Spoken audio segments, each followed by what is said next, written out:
এইটো এটা লোক নিৰ্মাণ বিভাগৰ এটা পথ আৰু এই পথটো ইতিমধ্যে যি পানী বাহনী পানী আহিছিলে ডিজুনৰ যি বাহনী পানী সেই ডিজুনৰ বাহনী পানী ইতিমধ্যে পথটো সংলগ্ন প্ৰায় বিচ্ছিন্ন কৰি পেলালে আৰু সম্পূৰ্ণভাৱে ছিঙি ইয়াৰ দাঁতিকাষৰীয়া যিসমূহ অঞ্চল আছিলে সেই অঞ্চলসমূহ এতিয়া জলমগ্ন হৈ পৰিছে।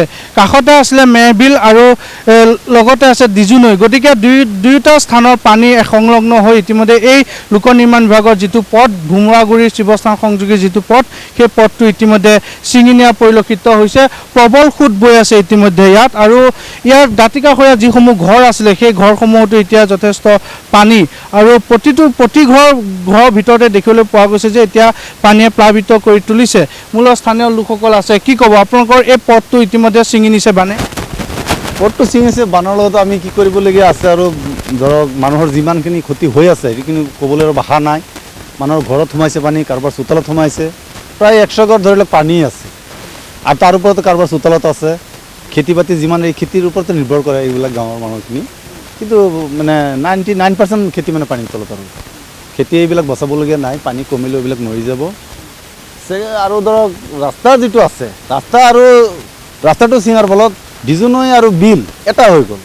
হৈ পেলাই বিলটোত বহুত মাছ আছিলে, বিলখনত বহুত মাছ আছিলে। মাছটো ধৰক চৰকাৰী বন্ধ থাকে আঢ়ৈ মাহ পাছত আমি মাছটো মাৰোঁ। মে' জুন জুলাইত অপেনিং হয়, জুলাইৰ 15 তাৰিখৰ পাছত তেতিয়াহে মাছ ধৰোঁ। পাৰ্টিও আহিলে মাছ ধৰিব, সেই সময়তে আহি পেলাই পানীটো এনেকৈ ঠেলা দিলে, পাৰ্টি গুচি গ'ল।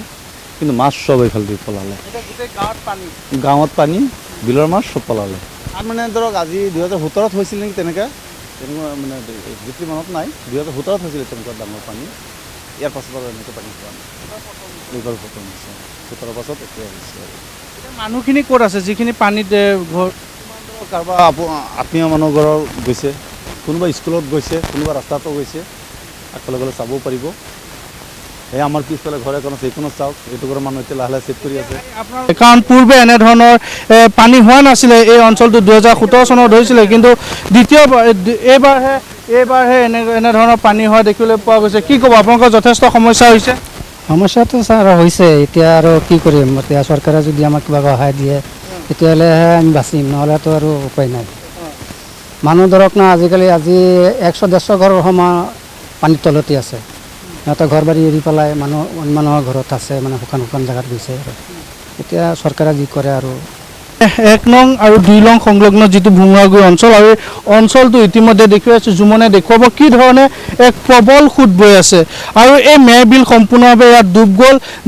যি ডিজুনৈ আছে, ডিজুনৈ সম্পূৰ্ণভাৱে ডুব যোৱাৰ ফলত এই পথটো ইতিমধ্যে বানে ছিঙি লৈ গৈছে আৰু যাৰ ফলত ৰাইজৰ যাতায়াতৰ বাবে যথেষ্ট বিচ্ছিন্ন হৈ পৰিছে। ৰাইজ যথেষ্ট সমস্যাৰ সন্মুখীন হৈ পৰিছে আৰু এতিয়াও প্ৰায় এককাল পানী আছে আৰু এককাল পানীত এতিয়া দেখিবলৈ পোৱা গৈছে যে ৰাইজে যথেষ্ট যমযাতনা ভুগিবলগীয়া হৈছে। ইয়াত যিসকল লোক আছিলে, যিসকল বানপীড়িত যিসকল লোক, তেওঁলোক ইতিমধ্যে তেওঁলোকৰ আত্মীয় ঘৰতে হওক বা ৰাস্তাতে হওক তেওঁলোকে শিবিৰ পাতি আছে আৰু পশুধনসমূহকো দেখিবলৈ পোৱা গৈছে তাতে ৰাখিছে শিবিৰত। আৰু যথেষ্ট পশুধনৰ লগতে ইয়াৰ যিসকল বানপীড়িত লোক আছে তেওঁলোকো ইতিমধ্যে খাদ্য সংকটত পৰিছে।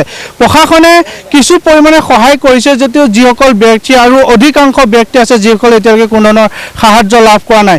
এফালে যদি কওঁ কৃষিভূমিৰ যথেষ্ট ক্ষয় ক্ষতি হ'ল, তেওঁলোকে যথেষ্ট লাখ টকা তেওঁলোকে খৰচ কৰি পেলাই তেওঁলোকে যিসমূহ খেতি কৰিছিলে, মৰাপাটৰ খেতি হওক, বিভিন্ন ধৰণৰ খেতি ইতিমধ্যে তেওঁলোকৰ পানীৰ তলত ডুব গৈ আছে আৰু চৰকাৰে আহ্বান জনাইছে যাতে কিছু পৰিমাণে সহায় কৰি পেলাই এই খেতিয়কসকলক যাতে তেওঁলোকে সকাহ দিয়ে, তাৰে এক আহ্বান জনাইছে। আৰু এই মুহূৰ্তত মই ভোমোৰাগুৰিৰ পৰা পৰিৱেশটো দেখুৱালোঁ কি ধৰণে জলমগ্ন হৈ পৰিছে চামগুৰিৰ বিভিন্ন প্ৰান্তৰ লগতে ভোমোৰাগুৰি অঞ্চলটো।